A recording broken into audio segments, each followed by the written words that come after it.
Hello. This is the Bible History School.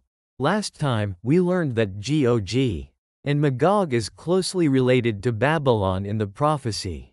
We will discuss the identity of Gog and Magog in more detail in Chapter 6 of the Revelation and World History series. This time, we will look a little closer at the identity of the seven-headed beast. Section 4. The Seven-Headed Beast. The Goryeo dynasty of Korea was ruled by 33 kings. From the first king, Taezo, to the 33rd king, Changwon, from 918 to 1392. The Joseon dynasty, which followed the Goryeo dynasty, had a total of 27 kings, from King Gojong, who was the king at the time of the Japan-Korea annexation in 1910, to King Sunzong, who ascended the throne after him. In this way, the number of kings of a country is the sum of the number of kings from the founding of the country to its destruction. This beast nation that appears in the book of Revelation states that the number of its kings is 7. No empire in history has had a total of 7 emperors. However, after the fall of the Soviet Union, when we looked into it, we found that the number of the highest leaders of the Soviet Union was coincidentally 7.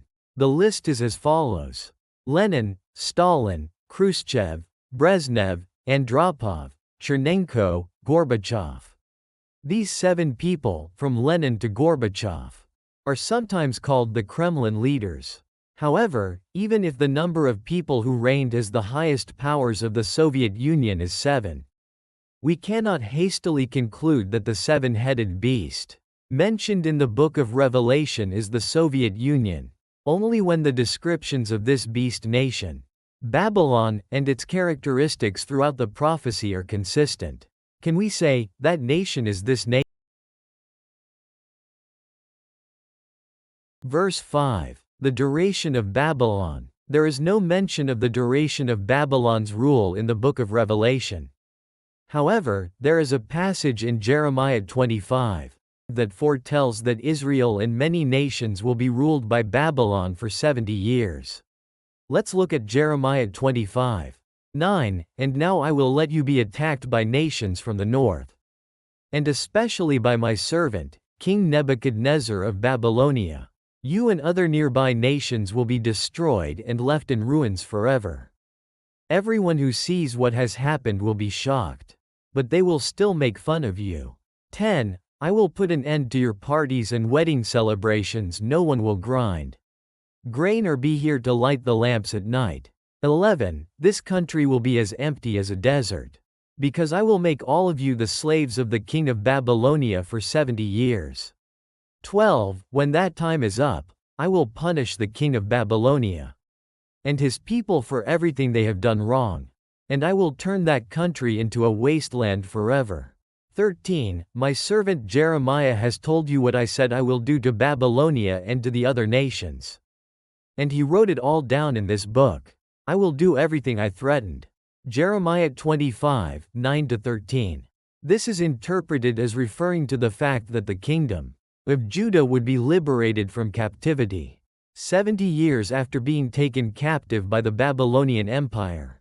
The book of Daniel also confirms this by mentioning the name of the prophet Jeremiah. The same number of years also appears in Daniel 9:1-2.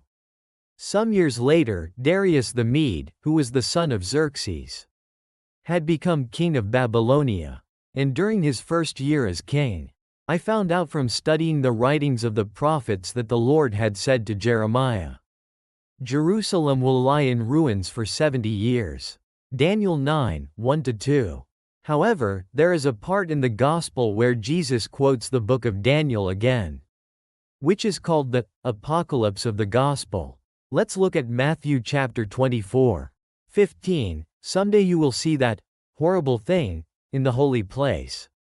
Just as the prophet Daniel said.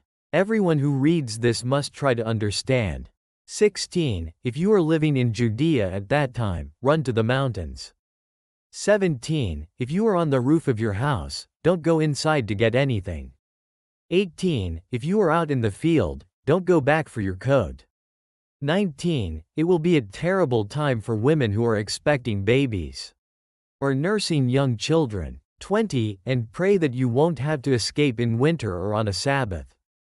21. This will be the worst time of suffering since the beginning of the world. And nothing this terrible will ever happen again. 22. If God doesn't make the time shorter, no one will be left alive. But because of God's chosen ones, He will make the time shorter. Matthew chapter 24, 15-22.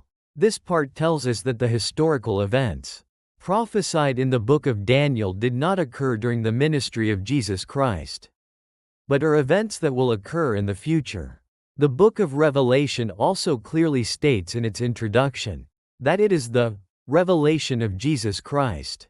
The Bible is inextricably linked to the book of Jeremiah and the book of Daniel, the book of Daniel and the Gospel of Matthew, and Jesus Christ in the book of Revelation. All prophecies come from one God, and the fulfillment is also accomplished by the same God. Babylon in the Old Testament and Babylon in the book of Revelation may refer to the same object. In order to do so, when the image is drawn in, the two blueprints are assembled in actual history and match, it is revealed as fact. Let's find out if there was an empire that ruled the world for 70 years, and then fell 70 years later. Section 6. Soviet Union and Russia. We are now looking at the Soviet Union. From the establishment of the Soviet Union to its dissolution, there were 7 supreme rulers.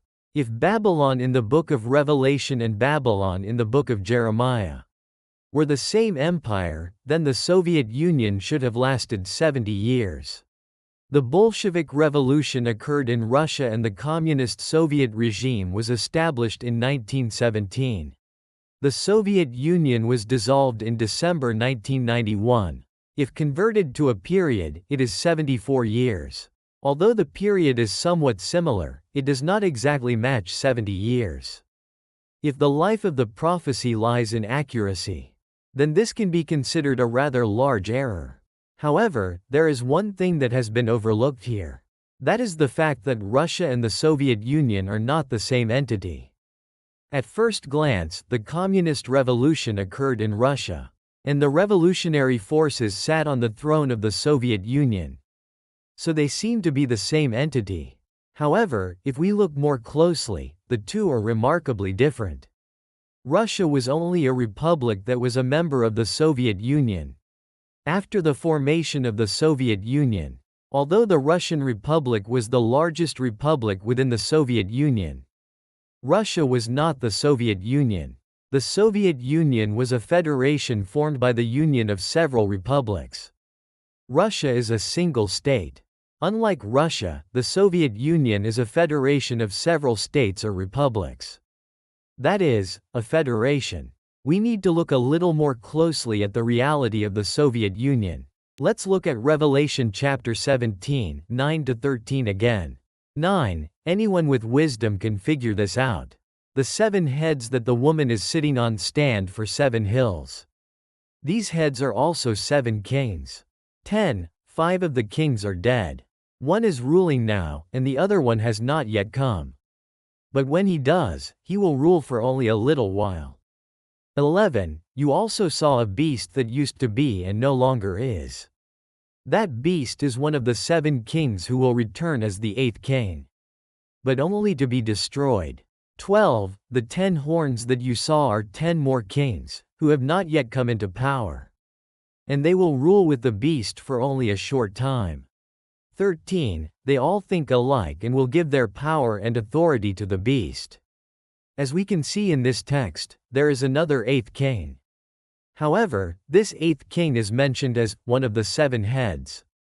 And in verse 12, there are 10 other kings, other than the 7-headed beast, 10 horns, appear. If you do not know the reality of history, and only look at the text, you will wander in confusion. Next time, we will look at how this 8th king is related to the 7-headed beast in actual history. Please show much interest and subscribe. This was the Bible History School. Thank you very much.